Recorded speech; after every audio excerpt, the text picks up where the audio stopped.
Hello everyone. We are doing Merchant of Venice and we have done till page number 28. 28 पे अपन ने छोड़ा था.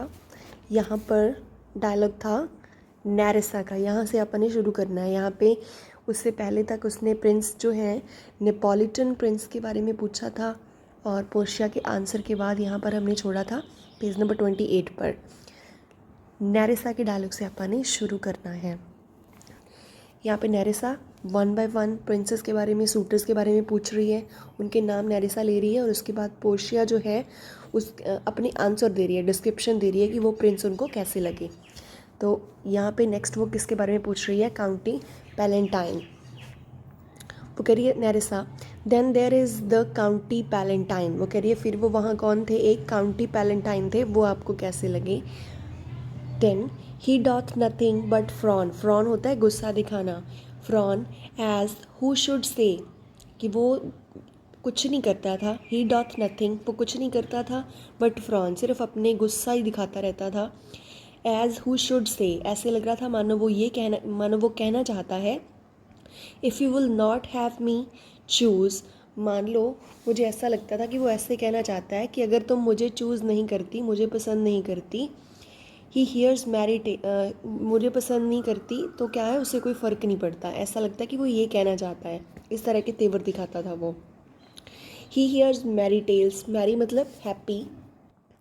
वो कहते हैं वो मैरी टेल्स सुनता रहता था, खुशी के हैप्पी हैप्पी कहानियाँ सुनता रहता था. एंड स्माइल नॉट, फिर भी वो स्माइल नहीं करता था. I fear he will prove the weeping philosopher when he grows old. तो कहते हैं मुझे डर है जब वो बूढ़ा हो जाएगा तब वो क्या बनेगा? एक ऐसा फिलासफर बनेगा जो बहुत, विपिंग मीन्स बहुत सैड होगा. इस तरह का वो सैड फिलासफर, उदास, सॉरी, वो क्या बनेगा? उदास फिलासफर बनेगा जब वो बूढ़ा हो जाएगा. Being so dull of unmannerly sadness in his youth. being so full of unmannerly sadness in his youth, कि उसके अंदर जब वो एज मतलब यंग है, यूथ है, तो उसके अंदर अनमैनरली, बड़ी भद्दी काइंड ऑफ क्या है? सैडनेस है, बहुत ज़्यादा सैड है वो. I had rather be married to a death's head. मैं कहती इससे अच्छा तो है मैं किसी डेथ्स हेड, मतलब किसी मरे हुए हेड के साथ, with a bone in his mouth, जिसके मुंह में एक हड्डी हो. Than to either of these, कि ऐसे लोगों से मैरिज करने से अच्छा तो ये है कि मैं किसी ऐसे डेड हेड से, मरे हुए हेड से, सिर से, कंकाल से मैरिज करवा लूँ जिसके मुंह में एक हड्डी हो, rather than marrying this kind of man. ऐसे लोगों से मैरिज करवाने की बजाय. God defend me from these two. वो कहते हैं ऐसे लोगों से भगवान मेरी रक्षा करे. इन दोनों से. टू किसको बोल रही है? पहले नेपोलिटन प्रिंस के बारे में जिक्र आया था, दूसरा काउंटी पैलेंटाइन. इन दोनों को वो बोल रही है यहाँ पे. Next page number 29, dialogue by नेरेसा.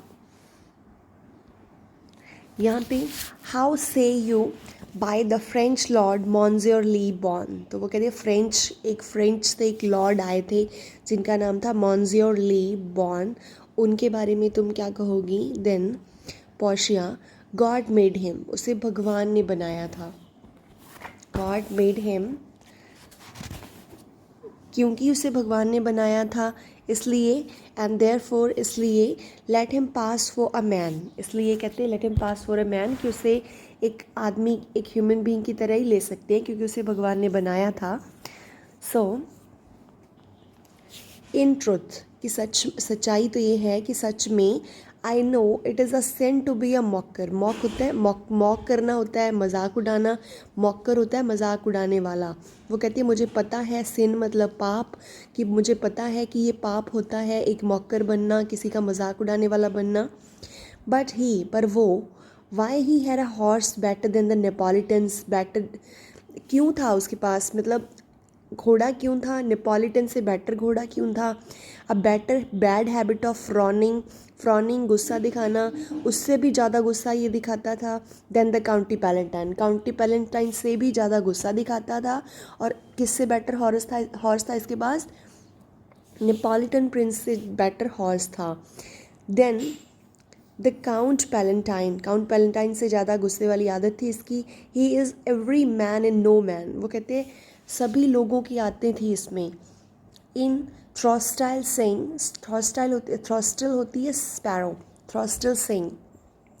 If a throstle sting, कि अगर कोई स्पैरो गाती थी, ही फॉल्स स्ट्रेट अ केपरिंग, केपरिंग करना, डांस करना, तो वो स्ट्रेट सीधा ही जाके क्या करने लग जाता था, डांस करने लग जाता था। He will fence with his own shadow, fans वहाँ पे दिखाया है कि वो तलवारबाजी करता था खुद की शैडो, खुद की छाया के साथ। If I should marry him, I should marry 20 husbands, कहते अगर मैं उससे मैरिज करवाती तो मैं कितनों से मैरिज करवाती, 20 से मैरिज करवाती, 20 प्रिंसेस से या 20 मैन से। इफ़ ही वुड डिस्पाइज मी, अगर वो मुझसे नफ़रत करता, डिस्पाइज मीन्स हेट, नफ़रत, आई वुड फॉरगिव हिम, तो मैं उसे माफ़ कर देती।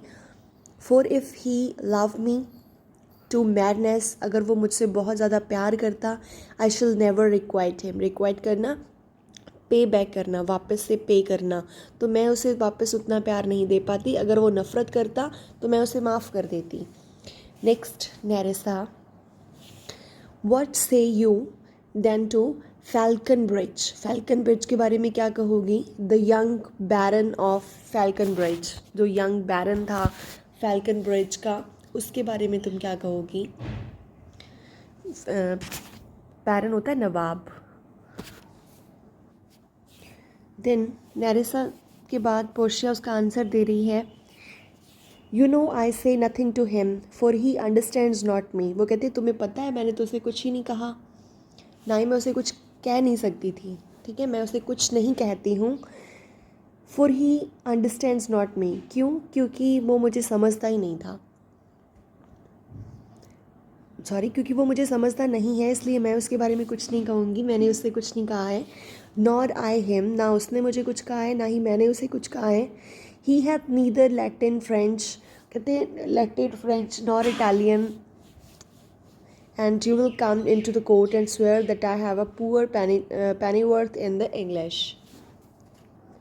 वो कहते उसे ना तो लैटिन आती थी, ना फ्रेंच, ना इटालियन, कोई भी लैंग्वेज उसे नहीं आती है, कोई लैंग्वेज उसे नहीं आती है, सॉरी प्रेजेंट में है, कोई लैंग्वेज उसे नहीं आती है, वो कह रही है। तो तुम्हें तो पता ही है, and you will come into the court and swear, तुम तो कोर्ट में आती हो, देखा है तुमने, that I have a poor pennyworth, pennyworth में तो बहुत थोड़ी सी, पेनीवर्थ इन इंग्लिश, कि तुम्हें तो पता ही है मुझे बहुत थोड़ी सी इंग्लिश आती है, वो भी नहीं आती है उतनी मुझे। तो वो पर्सन इंग्लिश बोलता था और बाकी लैंग्वेजेस उसे नहीं आती थी, और जो लैंग्वेज उसे आती थी वो मुझे नहीं आती थी, तो इसलिए हमारे बीच में जो कम्युनिकेशन है वो नहीं हुई। Then he is a proper man's picture but alas who can converse with a dumb show, वो कहते हैं वो अच्छा आदमी था but converse means conversation, communication, पर ऐसे आदमी के साथ कौन कन्वर्सेशन करे, डम शो मतलब गूंगे की तरह कौन बात करे, क्योंकि उनको लैंग्वेज तो आती नहीं थी, कॉमन लैंग्वेज नहीं थी कोई कम्युनिकेट करने के लिए। How oddly he is suited, भी कितनी बुरी तरह से सूट करता था, मतलब कैसे सूटेड था वो, कपड़े कैसे पहने हुए थे उसने।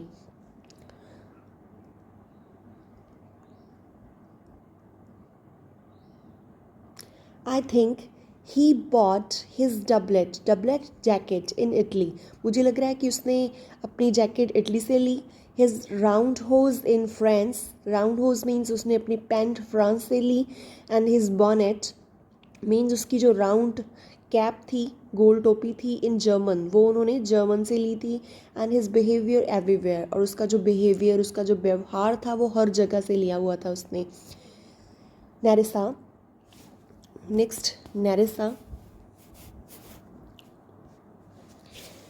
What think you of the Scottish Lord his neighbour, तुम स्कॉटिश लॉर्ड के बारे में क्या सोचती हो जो उसका नेबर था। देन पोशिया, that he had a neighbourly charity in him, उसके अंदर एक नेबरली चैरिटी थी, जैसे पड़ोसियों के प्रति वो अच्छा सोचता था, अपने पड़ोसियों से प्यार करता था। For he borrowed a box of the year of the Englishman and swore he would pay him again when he was able. वो कहता है उसने अंग्रेज से अपने मुंह पे एक स्लैप, एक थप्पड़ खा लिया था, और उसने कसम खाई थी, स्वेयर किया था कि swore he would pay him again उसने कसम खाई थी कि वापस उसे पे कर देगा, लौटा देगा, जब वो क्या होगा, व्हेन ही वॉज एबल, जब वो इसके योग्य हो जाएगा, काबिल हो जाएगा. I think he French man, I think the French man become his surety and sealed under for another. और मुझे लग रहा है कि फ्रांस का जो पर्सन था वो उसका जो था एक ज़मानत के तौर पे श्योरिटी ली थी उसने, उसकी ज़मानत के तौर पे वो स्टैंड हुआ था उसके साथ. और उसने क्या किया था फिर, एक और जो है सील्ड अंडर फॉर अनदर, दूसरी जो है स्लैप, उसने दूसरा थप्पड़ खा लिया था. इस तरह से था वो person. Next will continue from यहाँ तक आपने कर लिया, पेज नंबर 30 तक. नेक्स्ट वीडियो में आप कंटिन्यू करेंगे पेज नंबर 30 के ऊपर नैरिसा के डायलॉग से.